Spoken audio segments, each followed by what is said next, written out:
Hello, everybody. Everyone here, present with us today and online. Bear with me, Regen Farmers Mutual in Victoria. I'd like to welcome you all here today. Today we're talking about the Victorian Carbon Farming Program pilot.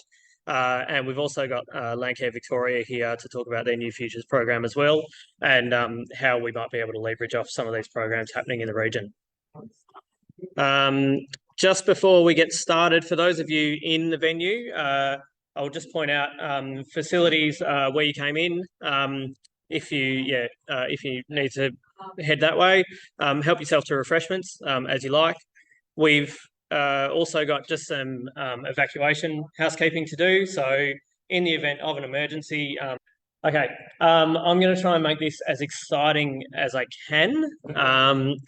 I will warn people, this is the kind of a pretty significant portion of the presentation today.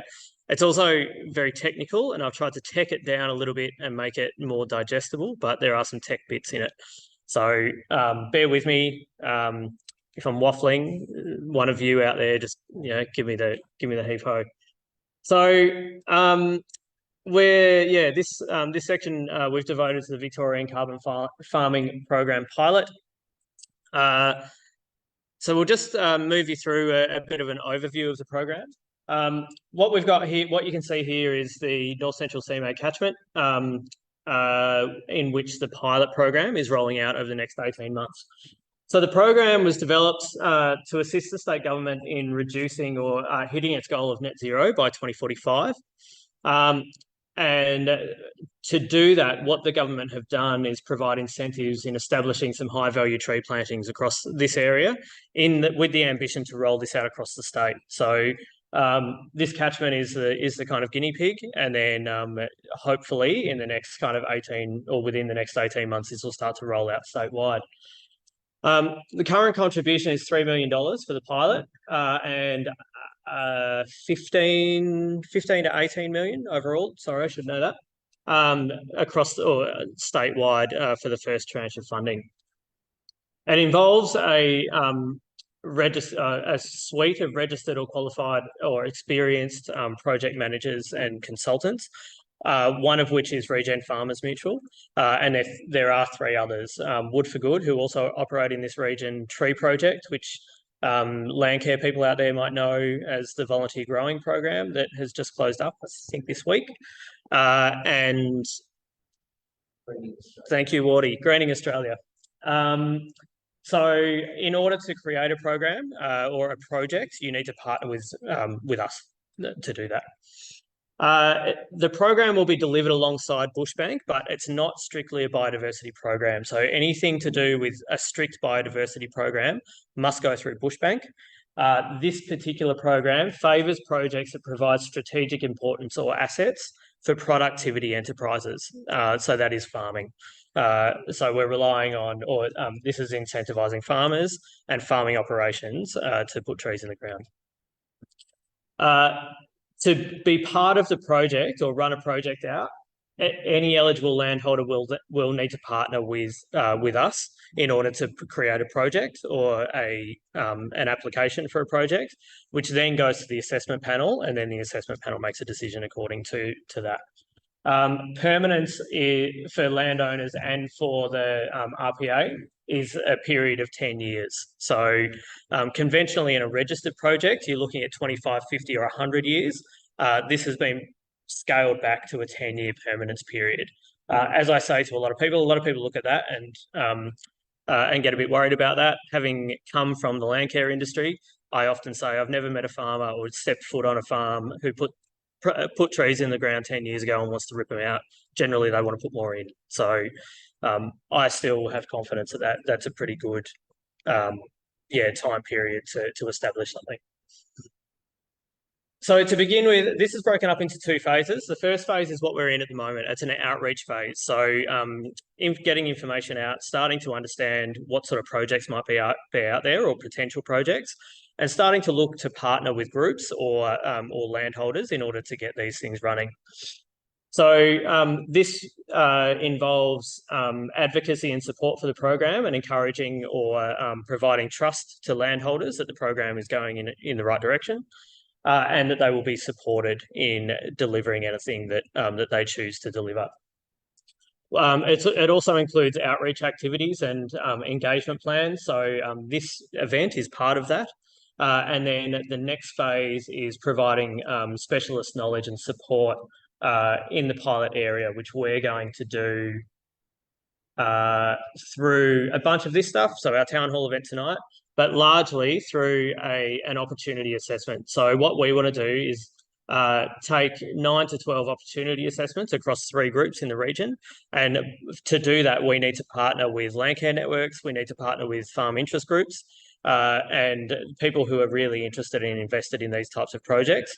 To run, essentially, we're running 3 mini pilots in the region to set the project up for success moving forward and start to get projects ready to be delivered or start to be designed by kind of the start of 2024.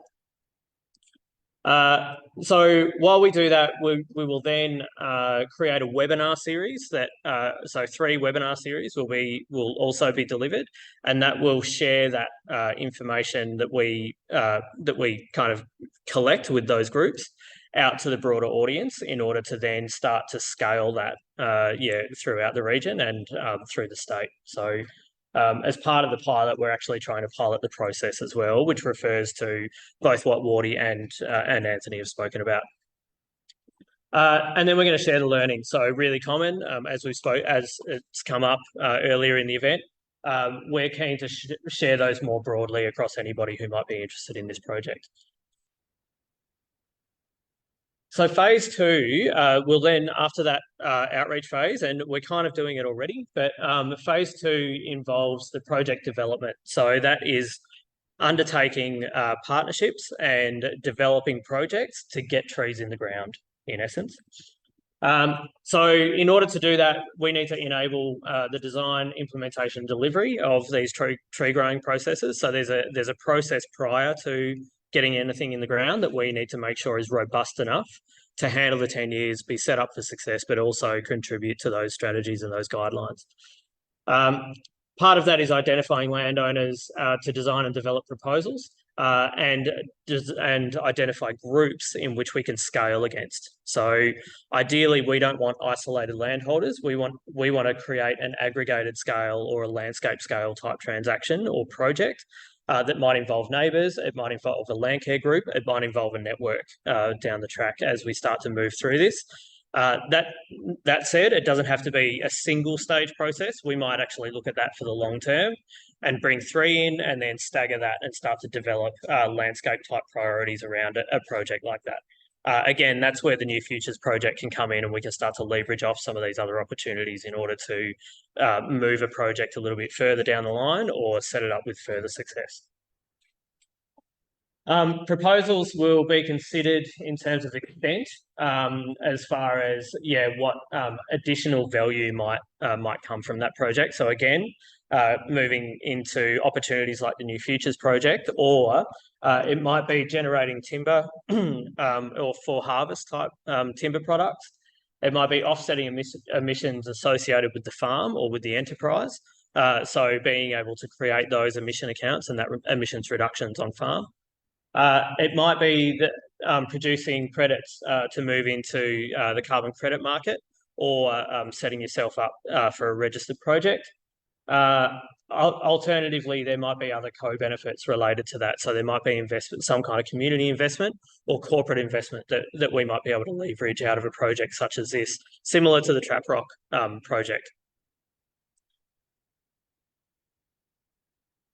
As far as eligibility goes at the moment, we're looking for, or you must be the freehold owner of that land within the North Central CMA region.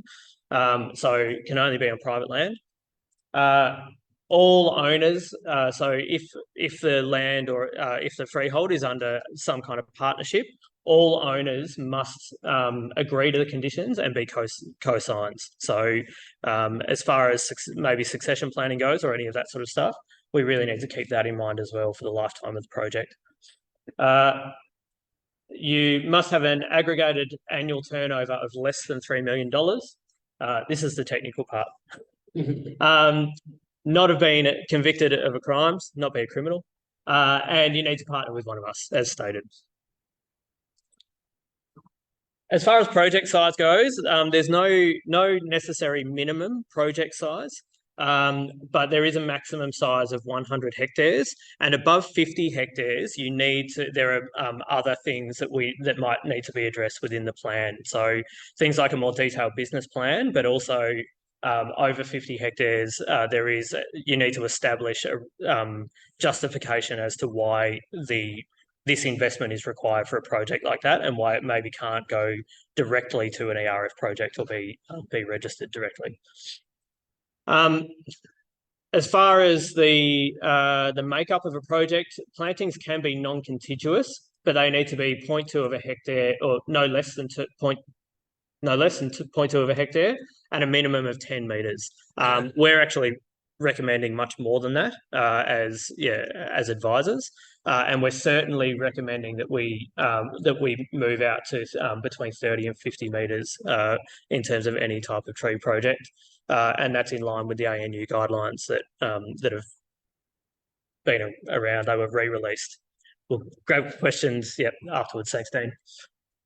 Permanence period of 10 years, as stated, and both the landholder and us as RPAs need to commit to that 10 years. So that support is embedded in the project from day one for the lifetime of the project. So just a little bit of information just about management requirements here. The project is pretty non-prescriptive in terms of management regimes and species type inclusions. What I will say there is it does rely on full CAM modelling. So there are aspects of these programs that don't require Indigenous plantings or particular EVC type plantings. But it does take a different stream that we will need to plan for if that is the route that is chosen to go down. It does support implementation of silviculture regimes, and also takes into account site conditions and good practice around broader kind of farming and agricultural processes. So part of that means, looking at the way in which the land is managed or the project is managed, but also giving that farm benefit or that enterprise benefit.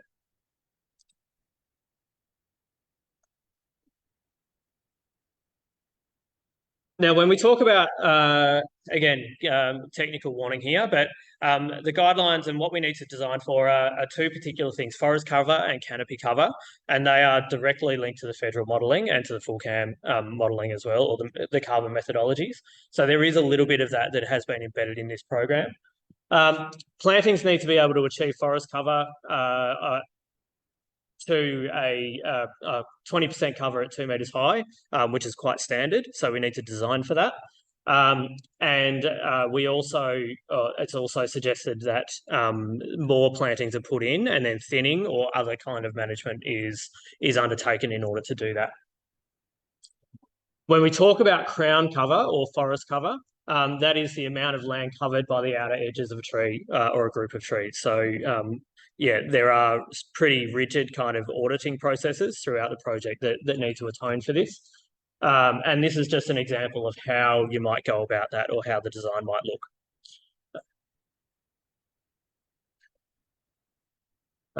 And then this is a spatial example of what that might look like. So when we take in our 20%, we need to make sure that we've got that contiguous cover as well. So something like this is what we call a compliant project.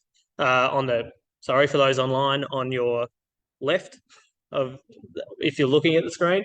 And on your right, with one particular, that top kind of right-hand corner, or that top corner, having died back or had some kind of event go through, that is deemed as a non-compliant. So as far as management goes, throughout the lifetime of the project, you need to be able to manage for that, or be able to look at those signs and continue to audit that.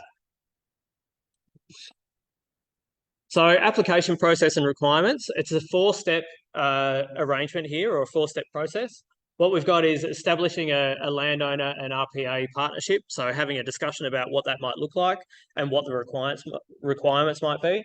Part of that we will then develop an application to go to the assessment panel, and that requires moving through a modelling system, so full cam modelling, also understanding and getting some GIS data and some assessment work done, and then understanding how that project might be delivered and doing a costing around it.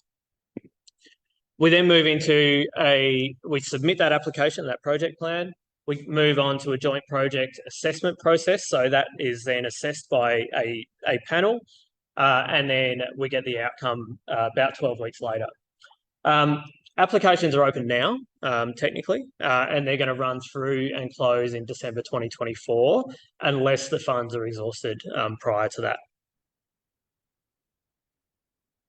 So this is just a rundown of those steps that we covered. So in step one, we'll develop and we'll implement a plan, and the project will be designed around the implementation of a 10-year lifespan. We'll then submit that, and that'll be signed by us and by the landholder. The project plan then becomes a kind of document or an agreement that is then held with the department about in terms of what's going to be delivered over that 10-year process. And what that plan needs to include is the management regime. So how you're going to manage it, how you're going to implement it, what the full cam modelling looks like. So how we're going to justify that against the current modelling system. And any activities that might be implemented during that lifetime. We also need to do some mapping and some geo-referenced photos, so photo points across the period, and a cash flow model in terms of what that breakup is between all parties and what's costed on the ground versus what that dividend might look like. Step 3, the application gets submitted, and there's then an outcome within 12 weeks or a notification about 12 weeks after the submission. Cool. Moving on to funding, so eligibility and how this is going to be broken up. The upper limit is determined by project size. So as you can see over here, I've got a bit more of a breakdown. There's a maximum rate per hectare allocated for the first 20 hectares of $5,000 per hectare.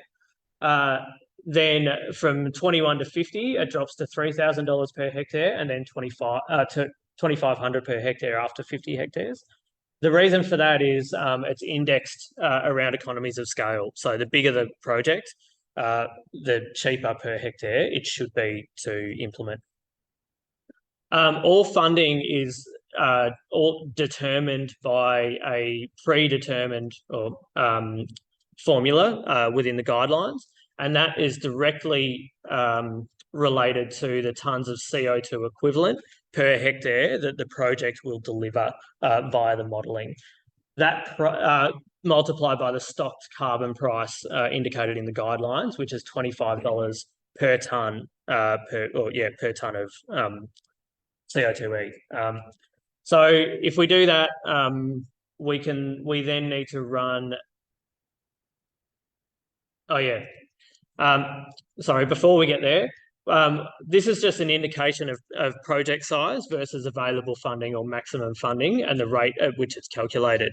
So you can see here, as we get above the 20 hectares, 30 hectares drops down to $4,500 per hectare. And then if we move to 70 hectares, that drops down to $3,643 per hectare. So it's indexed on a per hectare rate as soon as you get past that 20 hectares, and that pushes the price down, per single hectare.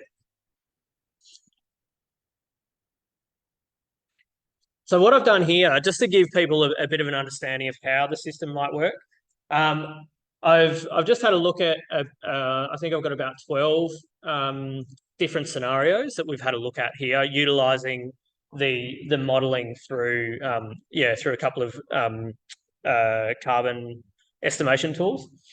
So if we look at Sidonia at the top, we've got a 68 hectare property. Total tonnes of CO2 equivalent across the lifetime is 7,200 tonnes. That averages, or that works out to an average of about 10.6 tonnes of CO2 per equivalent per hectare per year. You'll notice the reason for this slide is you'll notice all of these areas are giving us different averages or giving us a different sequestration rate. And what's important here is this is what determines the funding equivalent. So if we move forward and take these areas, uh-oh, confused it. So if we take the, oh no, there we go. So if we take these areas now, we'll take Sidonia again. I've rounded that into just some rounded hectare equivalents. So we've rounded this up to 70 hectares. That means our eligible grant funding, maximum eligible grant funding is $3,600 or thereabouts. Total eligible is $255,000. But then we need to take into account our tons of CO2 equivalent that the modelling provides us. So, oh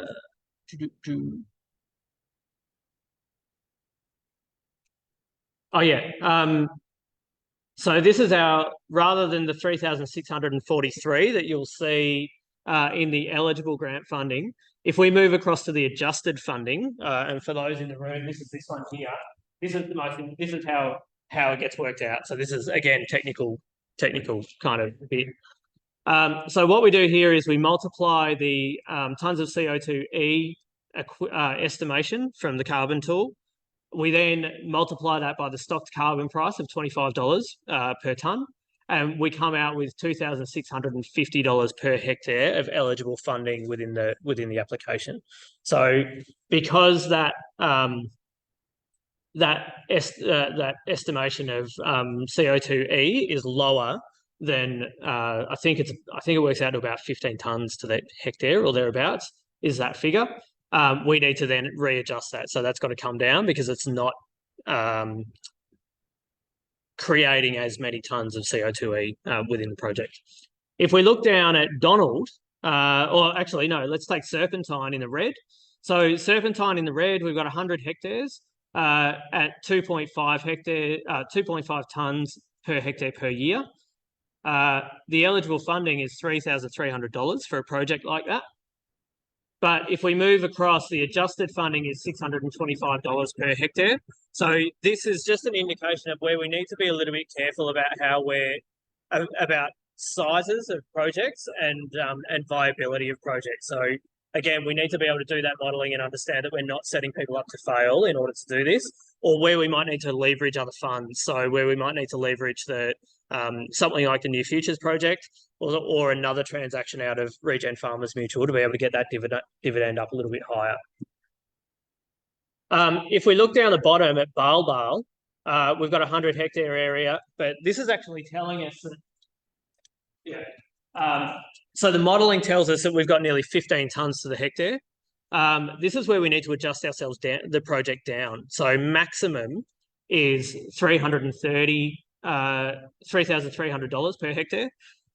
If we were to run the numbers, we're actually up at $3,700 per hectare on that estimated tonnes per hectare rate. Okay, so in this instance, our maximum funding is $330,000 for the 100 hectare project. What that means is we need to revise our adjusted funding down to $3,300 per hectare.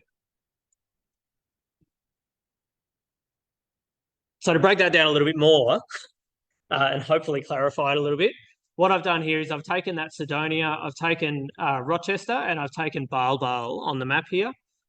So if we start from the bottom, Sidonia with a 70 hectare pasture conversion, our total eligibility is $3,643 to the hectare. Our adjusted eligibility comes down to the $2,650 per hectare. So our adjusted eligibility total is about $185,000 for the project. If we move to Rochester in the middle, we've got 3.8 tonnes per hectare per year on 80 hectares of cropping conversion. Our total eligibility is $3,500 to the hectare. That's revised down according to the 3.8 tonnes per year to $950 of eligible funding to the hectare, which brings our project down to $76,000 or total funding, eligible funding. If we look at Baal, as I suggested in the previous slide, we actually need to, at 100 hectares, it's actually worth, when we do the adjustment, it's actually worth 3,700 to the hectare, but we revise that down to 3,300 in order to come into the guidelines. Whew. Okay, great. So hopefully that gives you a bit of gives people a bit of an idea. We will move into a bit of a discussion now and some next steps. So just to begin this portion of the presentation, what I will say for people out there and also for people here, if you are interested as a group, there is a QR code there that you can scan to register your group for the outreach program. If you're a project interest, then the projects follow that project interest QR code, and we'll get registrations or EOIs through there as well that we can follow up after tonight. So next steps for anybody interested, register yourself, register your group. If you have got neighbours who might be interested here, so we have got a few people coming to us that are forming blocks of maybe 4 or 5, please do that as well. So you can do that as an individual project interest, or you can do it as an interest group. Yeah, generally just get hold of us and we can kind of talk through anything else that that might be required.